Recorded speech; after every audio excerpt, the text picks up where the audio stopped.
Hello students, how are you? I hope you are fit and fine at your home and doing your homework regularly and properly. Students, today we start chapter 10 according to new book और chapter 12 है ये according to old book. जिन विद्यार्थियों के पास old book है वो 12 chapter read करेंगे, second part का जो chapter 12 है, और जिनके पास न्यू बुक है तो वो एक ही बुक में है, चैप्टर 10 रीड करेंगे. ओके, वीडियो को ध्यान से सुनना है और समझना है. चैप्टर 10 है इंडिया आफ्टर इंडिपेंडेंस. आज़ादी के बाद का भारत, स्वतंत्रता के बाद का भारत के बारे में हम समझेंगे, क्योंकि पिछला जो चैप्टर था वो मोमेंट चल रहे थे आज़ादी के लिए, अंग्रेजों के खिलाफ आंदोलन किए जा रहे थे. तो उसके बाद जब हम आज़ादी मिली तो कैसे हमारा जो सफ़र था वो तय हुआ, इसी के बारे में हम लेसन में रीड करेंगे. वीडियो को ध्यान से सुनना और समझना है. A new and divide nation, एक नया राज्य बना, देश बना, राष्ट्र बना, लेकिन डिवाइडेड, बट गया था. भारत दो पार्ट में बन चुका था, एक इंडिया और सेकंड पाकिस्तान. ओके, तो ये इस प्रकार भारत को आज़ादी तो मिल गई, लेकिन क्या हुआ, एक डिवाइड नेशन के रूप में.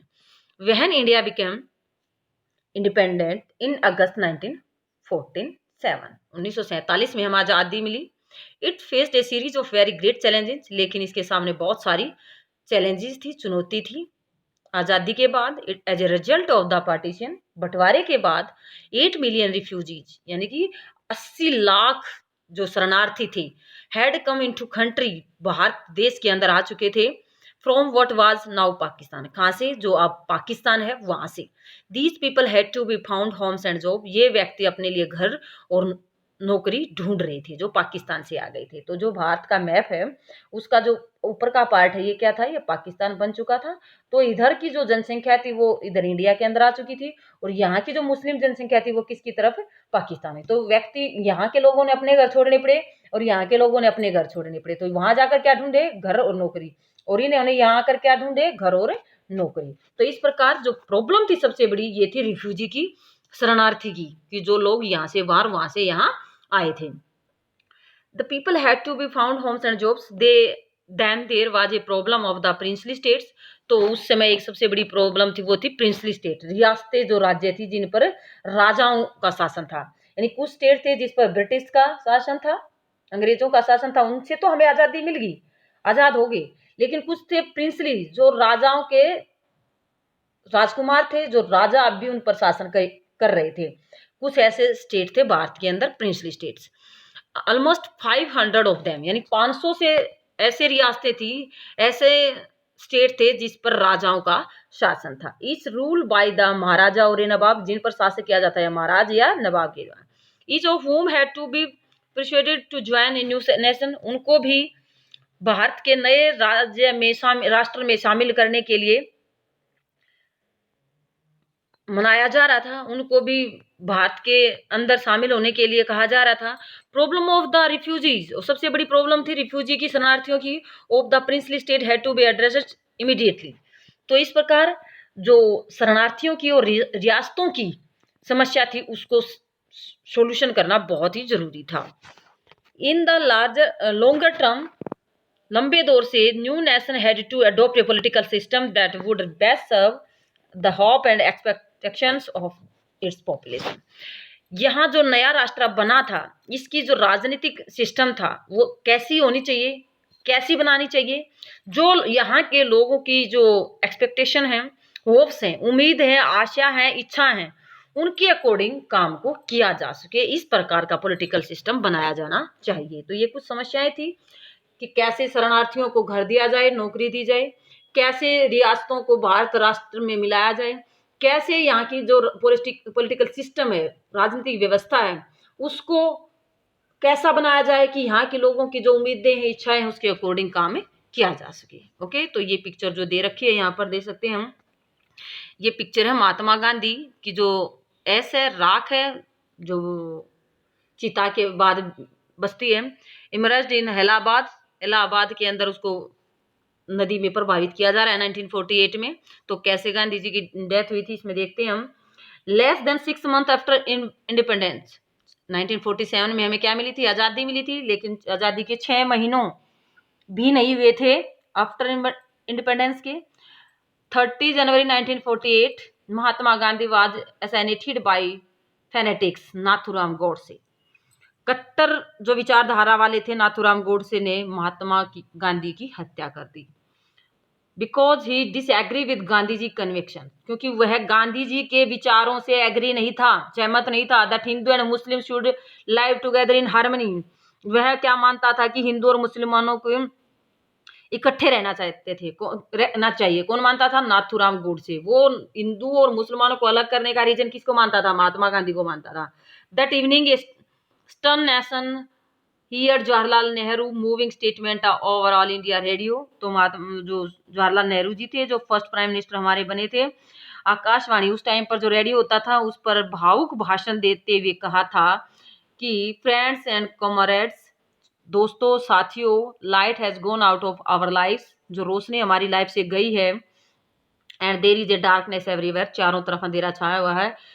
आवर बिलव्ड लीडर्स, हमारा जो सबका प्रिय नेता था, father of nation is known. Mahatma Gandhi ji को क्या बोला जाता है? फादर ऑफ नेशन, राष्ट्रपिता के नाम से। तो वो अब नहीं रहे हैं। ये घटना कब की है? 1948, 30 जनवरी। Okay students, India population in 1947 was large. अब हम वापस आते हैं, हमें आज़ादी मिली कब? 1947 में। जनसंख्या क्या थी? ज़्यादा थी, ऑलमोस्ट 345 मिलियन जनसंख्या थी उस टाइम पर, 34 crore something.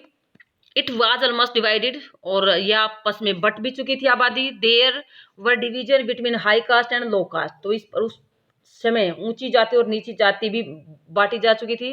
Between the majority Hindu communities and Indian who practised other faith. तो इस प्रकार से हिंदू समुदाय और अन्य धर्मों को मानने वाले भारतीय लोगों के कारण यहाँ पर अलग अलग धर्म रीति रिवाज के लोग रहते थे। Citizen of this vast land spoke many different language.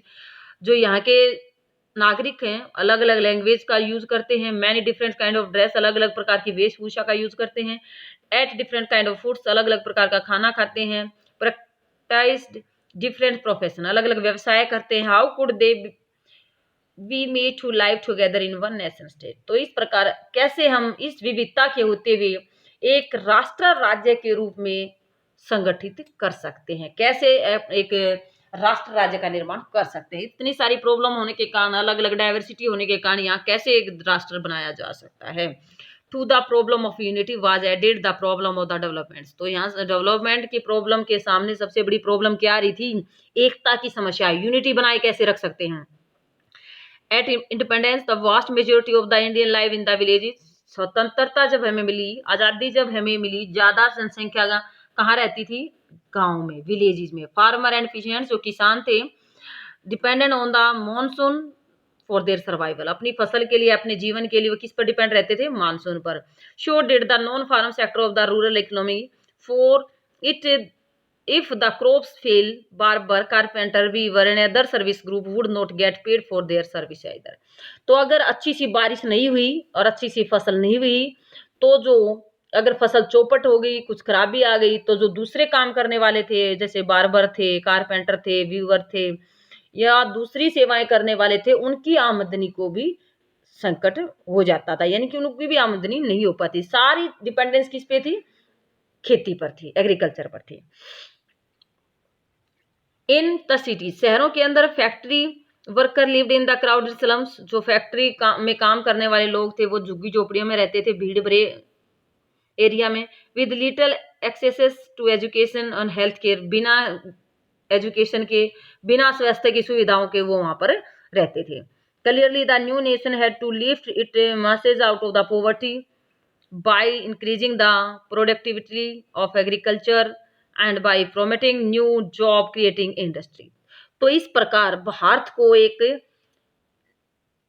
One nation, एक नया राष्ट्र बनाने के लिए इस विशाल आबादी को, इतनी बड़ी जनसंख्या को कैसे इस गरीबी के चंगुल से निकाला जा सकता है, कैसे इस गरीबी को दूर किया जा सकता है, तो कैसे नए उद्योगों का निर्माण किया जा सकता है जिससे लोगों को अधिक से अधिक रोजगार मिल सके। इन सभी के बारे में सोचा जा रहा था, प्लानिंग की जा रही थी कि कैसे भारत के अंदर जो प्रॉब्लम है उनको दूर किया जा सके। Unity and developments.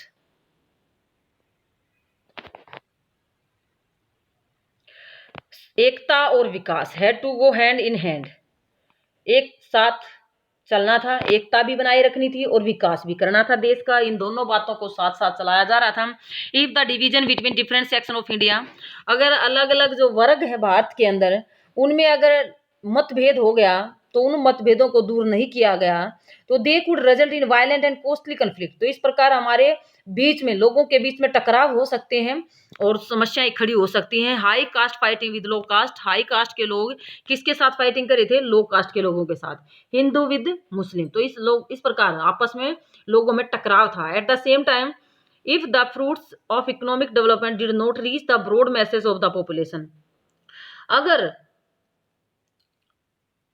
आर्थिक विकास का लाभ आबादी के बड़े हिस्सों को नहीं मिला, ज्यादा जनसंख्या को नहीं मिला, तो और भी ज्यादा भेदभाव पॉपुलेशन के अंदर डिवीजन हो सकता है। एग्जाम्पल के तौर पर rich and poors, which mean cities and the countrysides, which mean region of India and were the prosperous and region that lagged behind, तो इस प्रकार जो अमीर और गरीब, शहर और गांव का एरिया, पिछड़ा इलाका या जो डेवलप इलाका है, उनके बीच में बहुत ज्यादा डिफरेंसेस हो सकते हैं अगर इस स्थिति को सुधारा नहीं गया तो। कॉन्स्टिट्यूशन इज रिटन, तो सबसे पहले जो वर्क था वो कॉन्स्टिट्यूशन को राइट करना था, लिखना था, देश का एक कॉन्स्टिट्यूशन बनाना था। तो ये कब स्टार्ट किया गया था, कब तक पूरा हुआ था, इसके बारे में हम यहाँ रीड करते हैं। बिटवीन दिसंबर 1946, ये याद रखना है कि हमारा जो कॉन्स्टिट्यूशन लिखना स्टार्ट किया गया था वो दिसंबर 1946 में शुरू किया गया था और कंप्लीट कब हुआ था? नवंबर 1949 में। 1946 में स्टार्ट करके 1949 में तक इसके बारे में लिखा गया था, लगभग 3 साल, तो 2 ईयर 11 मंथ और 18 डेज, ये इतना टाइम है जो हमारे संविधान को लिखने में लगा था। 2 साल 11 महीने 18 दिन, तो लगभग एवरेज 3 ईयर्स हम बोल सकते हैं। अगर प्रॉपर पूछा जाए 2 ईयर्स 11 मंथ 18 डेज, तो इस प्रकार इतना टाइम लगा था हमारे कॉन्स्टिट्यूशन को राइट करने में। सम 300 इंडियंस, कितने लोगों ने मिलकर? 300 भारतीयों ने मिलकर series of meeting on the country political future, और भारत की जो राजनीति थी भविष्य की, उसको किस प्रकार बनाया जाए इसके लिए मीटिंग की थी 300 लोगों ने। The meeting of this constituents assembly, तो उस मीटिंग में क्या बनाया गया? एक संविधान सभा बनाई गई। क्या बनाई गई? कॉन्स्टिट्यूएंस असेंबली बना गई। कितने लोगों के द्वारा? लगभग 300 लोगों के। हेल्ड इन न्यू दिल्ली, नई दिल्ली के अंदर ये मीटिंग की गई। But the participants come from all over India, लेकिन जो पार्टिसिपेंट्स थे वो पूरे भारत से लिए गए थे, जिसमें भाग ले रहे थे ये जो 300 आसपास थे। And from the different political parties, अलग अलग पॉलिटिकल जो पार्टी थी वहां से आए थे। These discussion result, in meeting का डिस्कशन के बाद फ्रेमिंग इंडियन कॉन्स्टिट्यूशन, एक भारत का संविधान तैयार किया गया था, विच कैम इफेक्ट ऑन 26 जनवरी 1950। कब बन चुका था? तैयार कब हो चुका था? 1949 में, लेकिन इसको इफेक्ट कब किया गया, लागू कब किया गया? 26 जनवरी 1950 को। ठीक है बेटा, ये 1950 में हमारे संविधान को लागू किया गया था। ओके, आजादी मिली थी 47 में, लेकिन अगर हमारे संविधान को लागू किया गया था वो था 1950 में। One feature of the constitution was it adoption of the universal adult franchise, इस वो सबसे बड़ी विशेषता है हमारे किसकी? कॉन्स्टिट्यूशन की। वो क्या है? यूनिवर्सल एडल्ट फ्रेंचाइज, यानी कि वयस्क मताधिकार, यानी कि वोट देने का अधिकार, अपने रिप्रेजेंटेटिव को चूज करने का right. All Indian above the age of 21, पहले एज कितनी थी? 21, लेकिन अब कितनी हो चुकी है? वोट का राइट मिलने का 18 ईयर्स। ये ध्यान देना, पहले जब हमारा कॉन्स्टिट्यूशन बनाया जा रहा था तब वोट देने की एज थी 21, लेकिन अब है 18। To vote in state and national election, यानी कि अपने राज्य के लिए या अपने सेंट्रल गवर्नमेंट के लिए जो वोट डालने का अधिकार था वो 21 ईयर था। There was a revolutionary steps for never before has Indians were allowed to choose their our leader, तो ये था क्या था कि अपने लीडर को चुनने का अधिकार दिया गया था। ये रिवोल्यूशनरी क्रांतिकारी कदम उठाया गया था। एंड इन अदर कंट्रीज, दूसरे देशों में such as the United Kingdom, UK, Britain जिसको हम बोल सकते हैं, ये देखो फ्रेंचाइज यहाँ राइट टू वोट, फ्रेंचाइज बोल सकते हैं, राइट टू वोट, तो यूनिवर्सल एडल्ट यानी कि सार्वभौमिक वयस्क मताधिकार। ओके, अब यहाँ देख सकते हैं, ये जैसे डिस्कस चल रहा है, ये जवाहरलाल नेहरू जी हैं। Resolution that the outline the objective of the constitution, जिसमें संविधान के आउटलाइन के बारे में बताया जा रहा है। और यूनाइटेड स्टेट, तो हम यूनाइटेड किंगडम ये ऊपर रीड किया था, and United State, this right to had been granted in the States. तो इस प्रकार का जो अधिकार था वो कहाँ दिया गया था? यूके में भी दिया गया था और यूएसए में भी दिया गया था। First only man of property had to votes, पहले सिर्फ उसको वोट का राइट दिया गया था जिसके पास अपनी प्रॉपर्टी होती थी, उसको वोट डालने का अधिकार मिला था। Then man who were educated, उसके बाद जो व्यक्ति एजुकेटेड हो, पढ़ा लिखा हो। Working class man got the vote only after a long struggle, जो काम करने वाला वर्ग है उसको बहुत लंबे संघर्ष के बाद वोट डालने का अधिकार मिला था। Finally after a bitter struggle of their own, एक लंबे संघर्ष के बाद अमेरिकन और British women were granted to vote, तो वोट का जो अधिकार था वो अमेरिका के अंदर और ब्रिटेन के अंदर औरतों को भी ये राइट दिया गया था। ऑन द अदर हैंड, ये हम सिक्स्थ में रीड कर चुके हैं कि यूएसए में या यूके में कब ये अधिकार दिया गया था। सून आफ्टर इंडिपेंडेंस, जल्दी ही आज़ादी के बाद, India choose to grant this right to all its citizen regardless of gender, class and education. तो भारत के अंदर यह फैसला किया गया कि यह जो अधिकार है औरतों को भी और पुरुषों को भी दिया जाएगा, भले ही वो चाहे गरीब भी हो, पढ़े लिखे हो या अनपढ़ हो, सबको राइट टू वोट मिलेगा। ये हमारे भारत के संविधान बनने के बाद तय किया गया था। ओके, ये सेकंड फीचर्स, ये फर्स्ट फीचर बताया गया था राइट टू वोट। सेकंड जो विशेषता थी वो क्या बताई गई थी? Constitution was that it was granted equality before the law to all citizen. तो दूसरी विशेषता क्या बताई थी? कि समानता का होना, यानी कि समानता ग्रांटेड की गई थी सभी सिटीजन को, नागरिकों को, संविधान के अंदर सभी व्यक्तियों को समानता का अधिकार दिया गया था।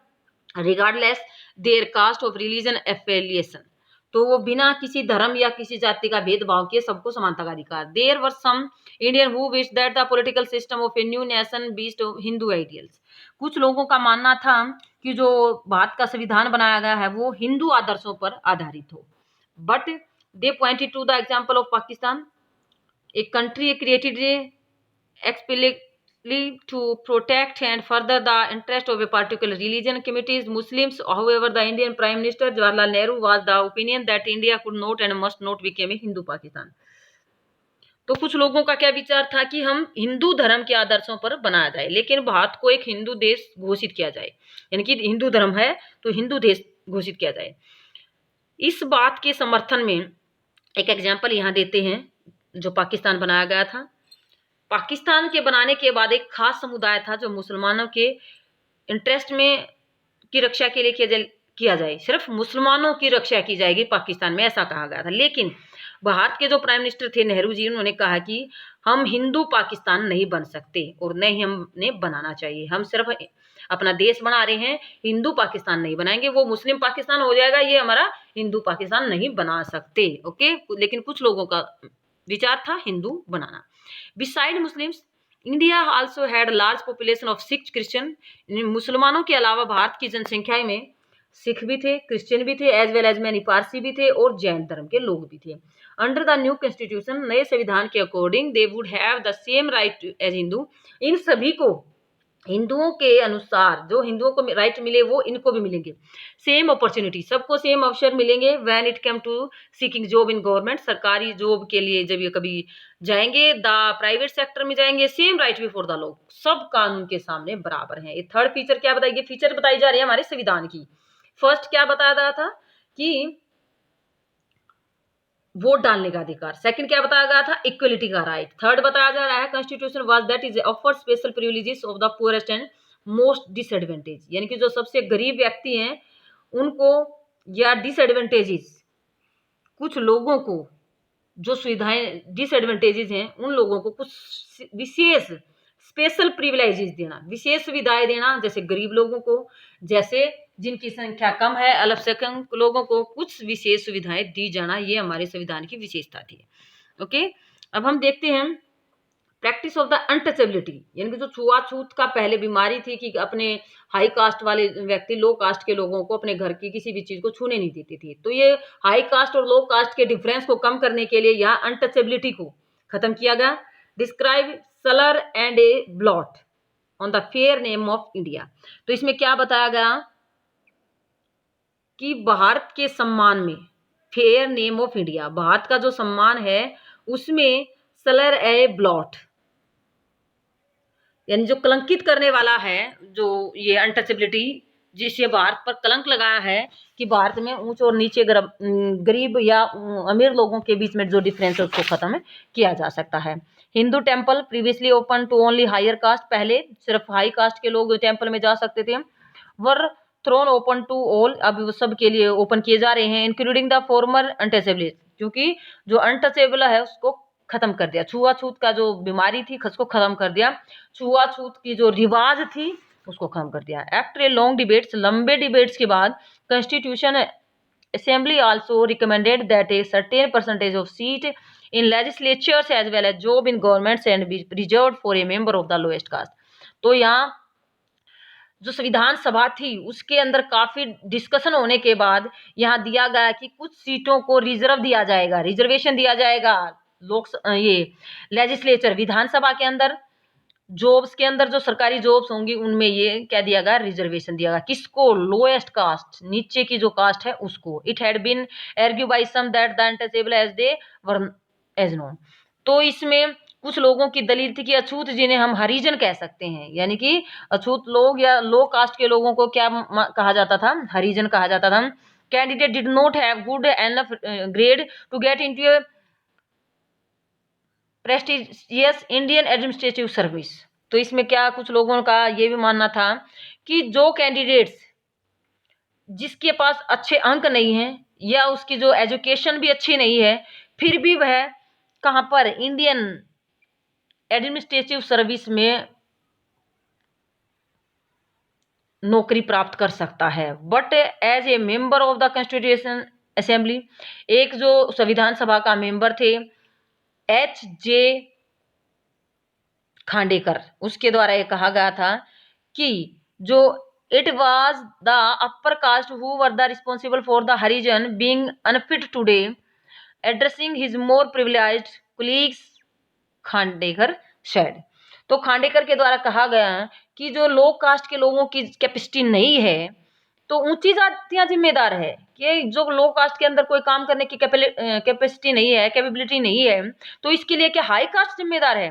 तो अपने सुविधा संपन्न सहकर्मियों को संबोधित करते हुए थे, अपने साथ के कुलीग को बताते हुए कहा था, we were suppressed for thousand of years, हजारों साल तक हमें दबा कर रखा गया था, पहले अंग्रेज मुगलों के द्वारा, उसके बाद अंग्रेजों के द्वारा। You engage us in your service to serve your own hands and suppressed us to such an extent that neither our mind nor our bodies nor even our heart work nor are we able to march forward। तो इसमें बताया गया कि आप लोगों ने हमें अपनी सेवा में लगाए रखा, हमें इस कदर प्रेस किया, दबाया गया कि अब न केवल हमारे दिमाग शरीर बल्कि हमारा जो हार्ट है वो भी काम नहीं करता है, और न ही हम आगे बढ़ पाने की जो हमारे अंदर एबिलिटी है, सक्षमता, वो नहीं है। तो इस प्रकार ये खांडेकर के द्वारा लिखा गया है, बताया गया है। Along with the former untouchable, जो अछूतों के साथ अब दूसरे लोगों को भी रिजर्वेशन दिया गया था, यानी कि लो कास्ट के साथ साथ आदिवासी और शेड्यूल ट्राइब्स, आदिवासी लोगों को भी और एसटी लोगों को भी ग्रांटेड रिजर्वेशन दिया गया था लेजिस्लेटिव सीट में और जॉब्स में। Like the schedule caste, these Indian too had been deprived and discriminated against, जो वे व्यक्ति जिनको बहुत ज्यादा दबाया गया है, जिनकी जनसंख्या बहुत कम है, भेदभाव को कम करने के लिए रिजर्वेशन दी गई थी। The tribals had been deprived of modern health care and education, while their lands and forests had been taken away by more powerful outside. New privileges granted them by the constitution were meant to make amends for this. आदिवासी आधुनिक जो स्वास्थ्य सुविधाएं हैं वो और education उससे वंचित रखा गया था उन लोगों को,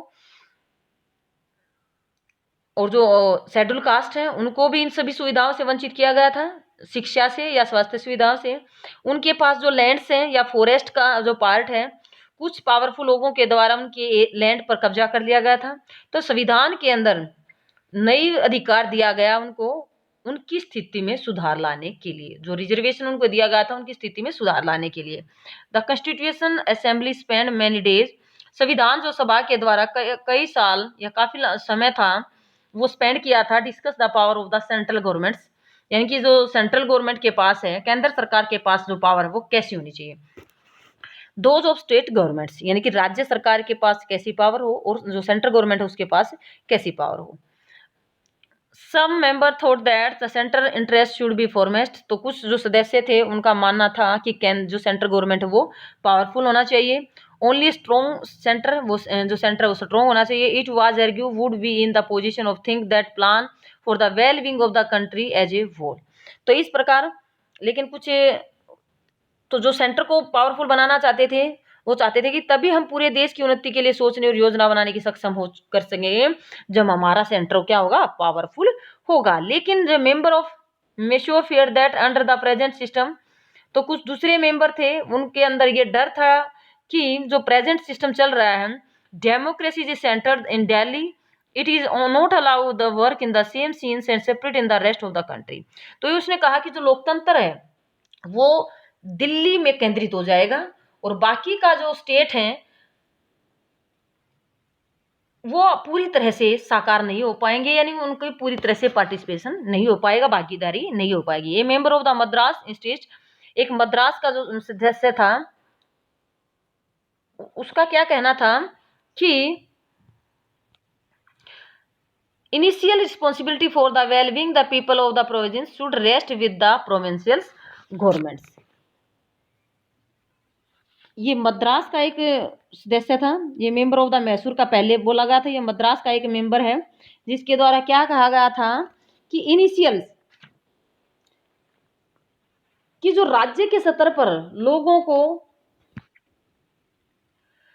responsibility for the well being of the people provinces should rest with the provincial governments, प्रांतीय सरकारों के ऊपर राज्य का भार होना चाहिए। जो राज्य की सरकार है तो वो राज्य का भार, राज्य के लोगों का भार उस राज्य सरकार पर ही होना चाहिए, ऐसा मद्रास के एक मेंबर के द्वारा कहा गया था। Constitution showed to balance these competing claims by providing 3 list of subjects. तो यहाँ संविधान के द्वारा पावर देने के लिए सेंट्रल गवर्नमेंट को, स्टेट गवर्नमेंट्स को, तो यहाँ 3 लिस्ट बनाई गई, 3 सूचियां बनाई गई थी। तो पहली सूची थी यूनियन लिस्ट, जो किसके लिए थी, सेंट्रल गवर्नमेंट के लिए।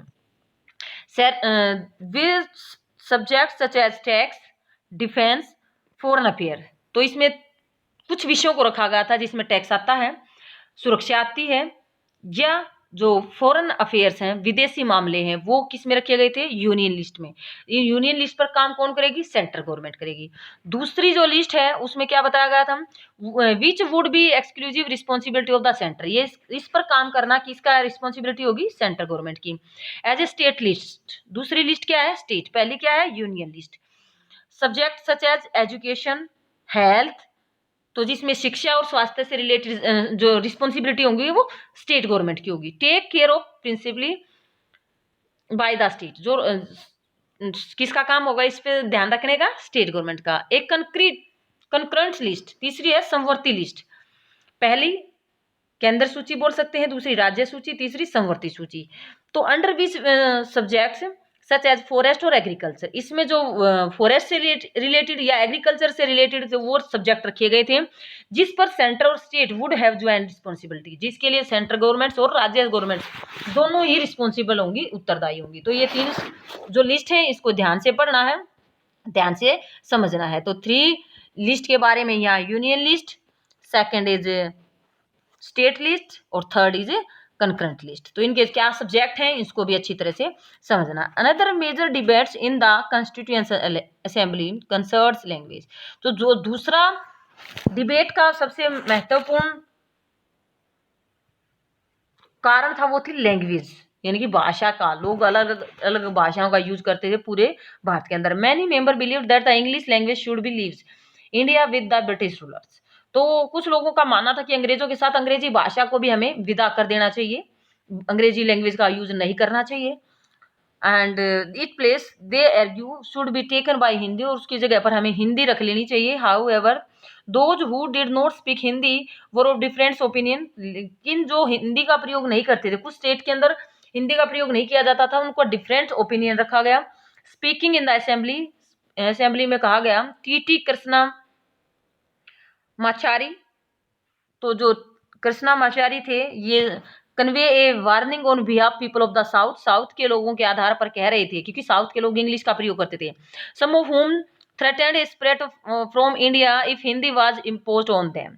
उसने कहा कि अगर हिंदी को सभी लोगों पर जबरदस्ती थोपा गया तो बहुत सारे लोग बाहर से अलग हो जाएंगे, क्योंकि उनको हिंदी समझ में नहीं आती है। कुछ ऐसी दूसरी लैंग्वेज है जिनका प्रयोग किया जा रहा है, हिंदी को नहीं समझ पा रही है। ओके, एक compromise was finally arrived at, namely that while Hindi would be the official language of India। तो इसमें बताया गया, संविधान के जो निर्माण करने वाले थे उन्होंने हिंदी को भारत की राजभाषा का दर्जा दिया। ठीक है, एक बीच का रास्ता निकालते हुए कि ना हिंदी और ना इंग्लिश, दोनों लैंग्वेज की बजाय इंग्लिश को भी रखेंगे, लेकिन हिंदी को क्या दिया गया, ऑफिशियल लैंग्वेज, राजभाषा के रूप में इसका प्रयोग किया जाएगा इंडिया के अंदर।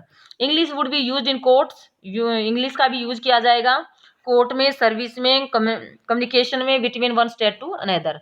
तो एक स्टेट से दूसरे स्टेट के बीच में जो कम्युनिकेशन, उसमें इंग्लिश का प्रयोग किया जाएगा। Many Indian contributed to the farming of the Constitution, but perhaps the most important role was played by B.R. Ambedkar. बहुत सारे जो सदस्य थे संविधान बनाने में, लेकिन सबसे इंपॉर्टेंट रोल किसका बताया जा रहा है, B.R. अम्बेडकर का, Bhimrao Ambedkar. Who was chairman of the drafting committee। ध्यान रखना, एक इंपॉर्टेंट क्वेश्चन आता है, पूछा जा सकता है, Who was the chairman of the drafting committee। ये थे B.R. अम्बेडकर।